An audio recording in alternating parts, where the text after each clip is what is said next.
East Bengal. East Bengal के साथ history तो बहुत आती है, लेकिन आईएसएल में आने के बाद से परफॉर्मेंस नहीं आई है भाई। जब से आईएसएल में आई है भाई वो प्रॉब्लम में ही फँसी रही है। अगर लास्ट सीज़न की बात की है तो भाई समर ट्रांसफर विंडो में ना सबसे ज़्यादा पैसा खर्चा करने वाली टीम थी आपकी ईस्ट बंगाल। भाई ट्रांसफर फी और सैलरी को मिला के सबसे ज़्यादा पैसा खर्चा थी। लेकिन परफॉर्मेंस कैसी थी? हम लोग को दिख गया वो। परफॉर्मेंस उतनी खराब रही हो। तो भाई आज हम लोग ईस्ट बंगाल के बारे में बात करेंगे।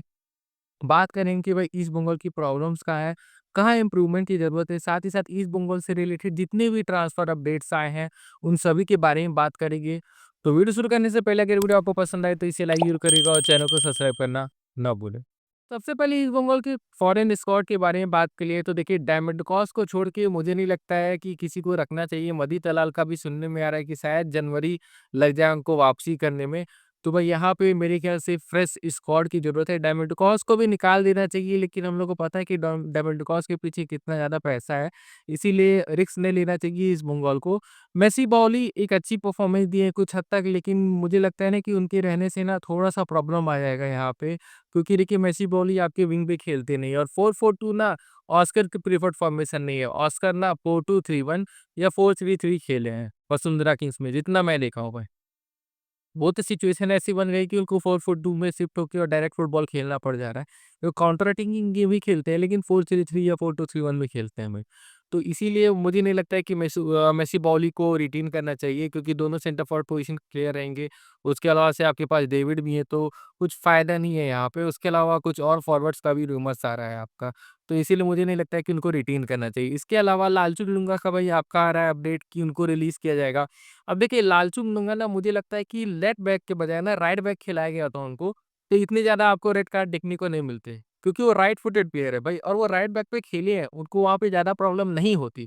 लेकिन खिलाया गया आपके लेफ्ट बैक पे और लेफ्ट बैक पे भी देखिए उन्होंने मेहनत की, कोशिश की और जितनी हो सके उतनी अच्छी परफॉर्मेंस देने की कोशिश की। लेकिन फिर भी इतने खराब परफॉर्मेंस के बाद से इतने ज़्यादा कार्ड्स लेने वाले प्लेयर को जल्दी कोई टीम रखती नहीं है। तो इसीलिए उनको रिलीज़ किया जा रहा है। लेकिन मुझे अभी भी लगता है भाई राइट बैक और सेंटर बैक ये 2 पोज़ीशन पे अगर उनको खिलाया जाएगा तो ज़्यादा बेटर परफ़ॉर्मेंस देते भाई यहाँ पे। लेकिन 50-50 मैं कहूँगा, खराब भी नहीं कहूँगा डिसीज़न और अच्छा भी नहीं कहूँगा, क्योंकि यंग प्लेयर है अभी ना। इसके अलावा मेरे ख़्याल से निशुल कुमार का तो कॉन्ट्रैक्ट ही खत्म हो रहा है, तो उनको रिलीज़ कर देना चाहिए, उनको रिटेन ही नहीं करना चाहिए। लाकर आपके उनकी परफ़ॉर्मेंस इतनी खराब रही, उनको तो पक्का रिलीज़ कर देना चाहिए, भले उनका कॉन्ट्रैक्ट हो चाहे ना हो। उसके अलावा कुछ यंग प्लेयर है जैसे जेसिन टीके हैं, अमन सीके हैं। ये प्लेयर्स अगर भाई अच्छा नहीं कर पा रहे हैं या मेरी टीम में नहीं आ पा रहे हैं तो इनको रिलीज़ करिए। एक्स्ट्रा बैगेज रखने का कुछ फ़ायदा नहीं है यहाँ पे। उसके अलावा मिडफ़ील्ड में देखना है कि भाई तन्मय दास और नसीब रहमान कैसे प्लेयर हैं। मैं देखा नहीं हूँ इसीलिए मैं ज़्यादा बोलूँगा नहीं। ऐसे ही ज ज जो यंग प्लेयर है ना जो 22-23 साल के हो रहे हैं या 24 साल के जेसी डी के हो गए हैं, उनको रिलीज़ करिए। एक सियान बनर्जी भी आपके प्लेयर है जो कि बस थोड़ा-सा ग्लिम्स दिखाया उसके बाद से गायब से हो गए हैं। तो उनको रखने का क्या फ़ायदा है भाई? तो ऐसे प्लेयर्स को मेरे ख्याल से साइडलाइन कर देना चाहिए, रिलीज़ कर देना नहीं चाहिए चुपचाप। अब अगर बात की कि ईस्ट बंगाल को प्लेयर्स की कहाँ ज़रूरत है, कहाँ पे उनकी वीकनेसेस है? अगर देखा जाए ना तो ईस्ट बंगाल की वीकनेस है डिफेंस में क्वालिटी। और उसमें भी राइट बैक और लेफ्ट बैक, क्योंकि सेंटर बैक पे आपके पास एक अनवर अली तो है। अगर चलिए अनवर अली को कुछ होता है तो आप फॉरेन सेंटर बैक वहाँ खिला लोगे, तो वहाँ पे तो खिला सकते हो, लेकिन आप फॉरेन राइट बैक तो लेफ्ट बैक तो लेके नहीं आओगे, तो वहाँ पे आपको क्या चाहिए? क्वालिटी चाहिए भई वहाँ पे। इसीलिए आपको राइट बैक और लेफ्ट बैक खोजना है और क्वालिटी प्लेयर्स खोजने हैं। बैकअप में आपको डिफेंसिव मिडफील्डर की ज़रूरत है। जिक्सन का भी आ रहा था कि उनको हटाया जा रहा है क्योंकि उनका सैलरी उतना ज़्यादा दिया गया है। जिक्सन और अनवर अली इन दोनों का सैलरी आप हद से ज़्यादा दिए हो। उतनी उनकी क्वालिटी नहीं है और ना ही परफॉर्मेंस है आप जितना आप पैसा दे रही हो। हाँ, परफॉर्मेंस आ जाता तब भी हम लोग कह सकते थे भाई कि चलो उतना पैसा नहीं है तो कम से कम कुछ परफॉर्म भी किए हैं। आप तो उतना पैसा दे दिए, ना ही उनकी कोई परफॉर्मेंस आई है भाई। और ये सीज़न से पहले जब हम लोग बोले तो आप लोग को समझ में नहीं आ रहा था। अब मेरे ख़्याल से आपको समझ में आ गया होगा क्यों बोल रहे थे हम लोग। तो डिक्सन को रिलीज़ नहीं मेरे ख़्याल से सेल करने का सोच रही है ईस्ट बंगाल। सेल करने की कोशिश करेगी तो कर सकती है, जैसे कि बैंगलोर को और मुंबई को चाहिए डिफेंसिव मिडफील्डर्स। लेकिन प्रॉब्लम ये है ना कि उतना पैसा नहीं मिलेगा जितना आप खर्चा किए हो। तो वो चीज़ है वहाँ पे और डिक्सन जैसा डिफेंसिव मिडफील्डर भी नहीं मिलेगा। इसीलिए मुझे नहीं लगता है कि आपको उनको हटाना चाहिए भाई। जिक्सन और सौविक 2 ही आपके पास डिफेंसिव मिडफील्डर हैं। इसीलिए अभी आपको चाहिए भाई बैकअप में चाहिए प्लेयर, आपको बैकअप में चाहिए। Defensive midfielder. और चाहे यंग हो, चाहे आप आई लीग से लेके आओ, चाहे कहीं भी लेके आओ, लेकिन आपको चाहिए। विंग पोज़ीशन पे भी आपको विंगर चाहिए, मुझे लगता है कि यंग विंगर की ज़रूरत है, क्योंकि आप देखिए नंदा की एज देखिए 29 है, नौरव मयेस की 26-27 है। विष्णु पीही आपके पास है, जो कि यंग है। तो मेरे ख्याल से एक और यंग विंगर की ज़रूरत है। ये दोनों प्लेयर आपके बैकअप हो जाएँगे तो ज़्यादा बेटर रहेगा आपका। तो यहाँ पे देखा जाए तो इन पोज़ीशन पे प्लेयर्स की ज़रूरत है यहाँ पे ईस्ट बंगाल। ईस्ट बंगाल के जो ट्रांसफर अपडेट्स आ रहे हैं, टारगेट्स आ रहे हैं, उसमें देखा है तो मेहताब का नाम आ रहा है सेंटर बैक पोजीशन के लिए। मेरे ख्याल से मेहताब की साइनिंग होगी तो बेटर साइनिंग होगी, क्योंकि अनवर अली तो पहले पूरा सीज़न खेल नहीं पाते हैं, वो इंजर्ड रहते हैं। दूसरा मेहताब रहेंगे तो कभी-कभार अगर आपको अटैक में ज़्यादा प्लेयर चाहिए तो आप अनवर अली, मेहताब को खिला सकते हो। तो वो एक अच्छा ऑप्शन रहेगा। हॉर्मी के साथ भी लिंक हुआ था ईस्ट बंगाल का नाम, लेकिन अगर हॉर्मी के पीछे जाइएगा तो अच्छा खासा पैसा खर्चा करना पड़ेगा, क्योंकि केरला ब्लास्टर एफसी बहुत अच्छा खासा प्राइस टैग लगा के रखी है उनके ऊपर। तो वो बहुत ही महँगे पड़ने वाले। राइट बैक पोज़ीशन के लिए वही अपडेट आ रहा था कि वानलाल जुडिका है, जुडिका जिनका नाम है, आपके मोहम्मडन एसी के राइट बैक हैं, और उनसे लिंक हुआ था आपकी ईस्ट बंगाल का नाम। एक अच्छे राइट बैक हैं वहाँ पे, और लेकिन मैं कहूँगा कि मोहम्मडन एसी पे भी नज़र रखिए, अगर कोई प्रॉब्लम होती है वहाँ पे, तो आप जो लियाना वहाँ से ले सकते हो, जो कि सेंटर बैक, राइट बैक दोनों खेलते हैं। सेंटर बैक का आप याद करिए, जो लियाना ही खेल रहे थे। हाँ, मैदान में और कितनी अच्छी डिफेंडिंग कर रहे थे। अमरजीत सिंह कियाम है वहाँ पे, एक डिफेंसिव मिडफील्डर है, आपका बैकअप डिफेंसिव मिडफील्डर है, उनसे बेटर नहीं मिलने वाला है। क्वालिटी, एक्सपीरियंस सब उनके पास। विंग पे आपके पास माखन चोटे जैसे प्लेयर हैं उसमें, तो आप उनको साइन कर सकते हो। तो सारा प्रॉब्लम तो आपका एक ही टीम सॉल्व कर देगी, अगर वहाँ पे कोई प्रॉब्लम आता है। तो उस पे नज़र बना के रखिए मोहम्मदान नसी पे। तो जुडीका का एक रूमर आया आपका, गौ का आया है। वो भी 28 साल के हैं, अच्छे राइट बैक है, चर्चिल ब्रदर्स के प्लेयर है, कैप्टन भी है। अब ये दोनों में देखिए एक चीज़ है ना, इनका एज फैक्टर है, 28, 29 की ये लोग प्लेयर हैं, तो आप इनकी साइनिंग करिए, क्योंकि आपको एक्सपीरियंस की भी ज़रूरत है। लेकिन इनके साथ-साथ कोई ऐसा इमर्जिंग यंग प्लेयर भी साइन करिए, जो कि आगे 1-2 साल में इनकी जगह ले पाए। क्योंकि मैं देखा हूँ ना, एज फैक्टर बहुत काम करता है। जैसे ही 29 के आस-पास या 30 के आस-पास इंडियन प्लेयर्स पहुँचते हैं ना, पता नहीं क्यों उनका जो परफॉर्मेंस है वो खराब होते जाता है। बहुत कम प्लेयर जैसे संधू हो गए, सुनील छेत्री हो गए, संदेश झिंगन हो गए, बहुत कम प्लेयर हैं जो कि आपके 30 प्लस होने के बाद भी अच्छी परफॉर्मेंस दे पाएँ, बहुत कम है। तो यहाँ पे आपको ध्यान देने की ज़रूरत है। उसके अलावा अब्दुल रबी का आया है, अब्दुल रबी आ जाएगी तो भई आपका तो पूरा प्रॉब्लम ही सॉल्व हो जाएगा। राइट विंग पे भी आराम से खेल लेंगे, वो आपके राइट बैक भी खेल सकते हैं, तो एक विंगर का भी प्रॉब्लम सॉल्व हो जाएगा। अभिषेक टेक्जम का आ रहा है, तो अभिषेक की अगर साइनिंग हो जाती, तो आपका राइट बैक, लेफ्ट बैक दोनों खेल सकते हैं। निखिल प्रभु का आ रहा है, एक बहुत ही अच्छे डिफेंसिव मिडफील्डर है। अगर आप निखिल प्रभु को ला रहे हैं तो आप डिक्सन को हटा रही, क्योंकि 3 क्वालिटी मिडफील्डर रखना, फिर आपका एक फॉरेन मिडफील्डर भी आ जाएगा तो प्रॉब्लम होगा भाई गेम टाइम का, और फिर मेरे ख्याल से मुझे मुझे बताने की ज़रूरत नहीं है, ड्रेसिंग रूम में प्रॉब्लम्स आ सकती हैं फिर। तो इसीलिए अगर निखिल प्रभु को ला रहे हैं तो डिक्सन को हटा दीजिए, नहीं तो अभी तो आपको बैकअप डिफेंसिव मिडफील्डर की ज़रूरत है।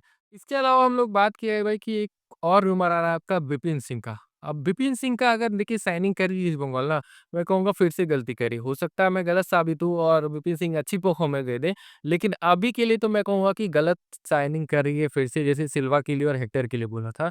यहाँ पे देखिए विपिन सिंह 30 के आस-पास आ गए, और सुनने में आ रहा है कि विपिन का अच्छा खासा प्राइस है भाई। अगर आप उतना प्राइस दे रहे हो जितना माँग रहे हैं वो, जितना मुझे सुनने में आया है, तब तो भाई बहुत खराब साइनिंग है। उतने में आप निहाल सुदेश को साइन कर सकते हो भाई, ट्रांसफर फी पे करके केरला ब्लास्टर एफसी से। और निहाल सुदेश और विपिन सिंह, इन दोनों में से किसका करियर लंबा है, मुझे बताने की ज़रूरत नहीं है। ऐज फैक्टर सबका आता है, आप ऐज देख लेना उठा। तो इसीलिए ध्यान देने की ज़रूरत है। मैं पहले ही बताया, आपके पास सारे के सारे जो विंगर है, उस सबका ऐज हो रहा है। बस एक यंग प्लेयर है विष्णुपुरी। आपको ध्यान देना चाहिए कि भाई कोई यंग प्लेयर मिले, और भाई थॉम्बो सिंह तो आपके पास आ गए हैं। यार हैदराबाद के साथ वो इतना वर्क किए, उनको कहना चाहिए भाई अब्दुल रबी और चुंगामा को लेके आइए, आपका प्रॉब्लम आ रहा है सॉल्व हो जाएगा यार। उनको बोलिए कि हैदराबाद से 1-2 प्लेयर उठा के लेके आएँ। और वैसे भी वो यंग प्लेयर को रिक्रूट करने में बहुत अच्छे माने जाते हैं, हैदराबाद में वो करके भी दिखाए हैं। तो उनके ऊपर मेरे ख्याल से छोड़ देना चाहिए, जहाँ पे आपको यंग प्लेयर्स चाहिए, वो अच्छे से खोज के लाके दे देंगे आपको। तो ये आपके देखा है तो इंडियन प्लेयर्स के रूमर्स आए थे। अब आते हैं फॉरेन प्लेयर्स के रूमर्स पे, तो उसमें आया था नोआ सरोई का एक रूमर। अब बताइए, अगर केरला ब्लास्टर अभी छोड़ती है, तब नोआ सरोई की साइनिंग बनता है। नहीं तो अगर वो रिलीज़ नहीं करती है तो ट्रांसफर फी पे करके साइन करने की ज़रूरत नहीं है। इसीलिए मैं कह रहा था कि राफेल मेसी बालोई को नहीं रखना चाहिए। देखिए नोआ सोडोई अगर आपके रहेंगे तो आपके सेंटर फॉरवर्ड खेल सकते हैं। हाँ, टारगेट मैन की तरह नहीं रहेंगे लेकिन खेल सकते हैं, विंग पे भी खेल सकते हैं। हुँ, आपको टारगेट मैन चाहिएगा तो आप डेविड के साथ स्टार्ट कर सकते हो। तो वहाँ पे आपके पास ऑप्शन रहेंगे यहाँ पे। तो इसीलिए मुझे लगता है कि मेसी बॉली को नहीं रखना चाहिए। इसके अलावा इनसे ही बेटर एक रूमर आ रहा है भाई, उनका नाम है जोहान बर्ग गुडसन। जोहान बर्ग गुडुमसन करके कोई प्लेयर है भाई, आइसलैंड के प्लेयर हैं और इस टाइम सऊदी प्रो लीग में खेल रहे हैं। अल ओहरबा की तरफ से 25 मैचेस में 4 गोल 4 असिस्ट मारे हैं भाई सऊदी प्रो लीग में और चेल्सी के यूथ टीम में खेले हैं आपके और बर्नले जैसी टीम में खेले हैं भाई प्रीमियर लीग में और आइसलैंड के लिए लगभग 100 मैचेस खेल चुके हैं और लेफ्ट विंग और राइट विंग इनकी मेन पोजीशन है। इसके अलावा कभी-कभार वो centre forward attacking midfield position पे खेले हैं, लेकिन मेनली लेफ्ट विंग और राइट विंग इनकी मेन पोजीशन है। नोआ सदोई जैसा स्पीड नहीं होगा लेकिन विज़न, क्वालिटी ये सब में वो नोआ सदोई से बेटर रहेंगे। अगर इनकी साइनिंग हो रही है ना, तब तो ईस्ट बंगाल की हिस्ट्री में मुझे लगता है कि जो आईएसएल हिस्ट्री में मेरे ख्याल से one of the best signing होगी। हाँ, तो अगर इनकी साइनिंग हो रही है तो नोआ सैयदी की कोई साइनिंग की ज़रूरत नहीं है। बहुत ही बेटर ऑप्शन है भैया आपके और अटैकिंग मिडफील्ड पोज़ीशन पे भी खेल सकते हैं तो एक कहा जाए तो वर्सेटाइल प्लेयर भी रहेंगे आपके।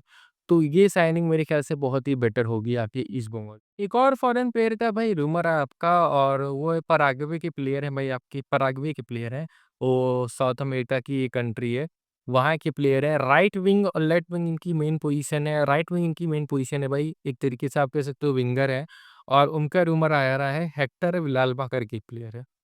रूमर है, मैं ये नहीं बता रहा हूँ कि इनकी साइनिंग होने वाली है, रूमर है अभी के लिए और पराग्वे के लिए देखा जाए तो नेशनल टीम के लिए खेले हैं और अभी अगर देखा है तो इनका कॉन्ट्रैक्ट उनकी करंट टीम के साथ 31 दिसंबर तक है 2025 तक और उनका जो पूरा करियर है ना, या तो वो आपका एमएलएस में खेले हैं, नहीं तो मेक्सिको में खेले हैं, नहीं तो भाई आपके अर्जेंटीना में खेले हैं। इस सीज़न देखा जाए तो ज़्यादा गेम टाइम उनकी करंट टीम की तरफ से उनको नहीं मिला है, 9 मैचेस ही खेल पाए हैं, उसमें भी ज़्यादा स्टार्टिंग 11 में नहीं रहे हैं, लेकिन 2 गोल स्कोर किए हैं। तो स्टैट वाइज़ तो अभी तो क्वालिटी प्लेयर लग रहे हैं। लेकिन ये सभी रूमर्स सभी हैं सिर्फ़। अभी देखिए कौन से प्लेयर की साइनिंग करती है ईस्ट बंगाल, उसके बाद से हम लोग भाई स्क्वाड रिव्यू भी किया जाएगा। तो अब देखते हैं ईस्ट बंगाल आपकी कौन-कौन सी साइनिंग करती है। एक छोटा समरी मैं आपको बता देता हूँ। ईस्ट बंगाल को ज़रूरत है राइट बैक, लेफ्ट बैक और डिफेंस में और भी प्लेयर्स की ज़रूरत है लेकिन mainly right back, left back, एक इंडियन डिफेंसिव मिडफील्डर बैकअप में और एक बैकअप विंगर। यहाँ पे ज़रूरत है और मेरे सर कहा करते थे ना कि क्यू फैक्टर पे ध्यान देना चाहिए, क्वालिटी ओवर क्वांटिटी मतलब कि यहाँ पे क्वालिटी प्लेयर्स की ज़रूरत है, आप क्वांटिटी के पीछे नहीं जाइए।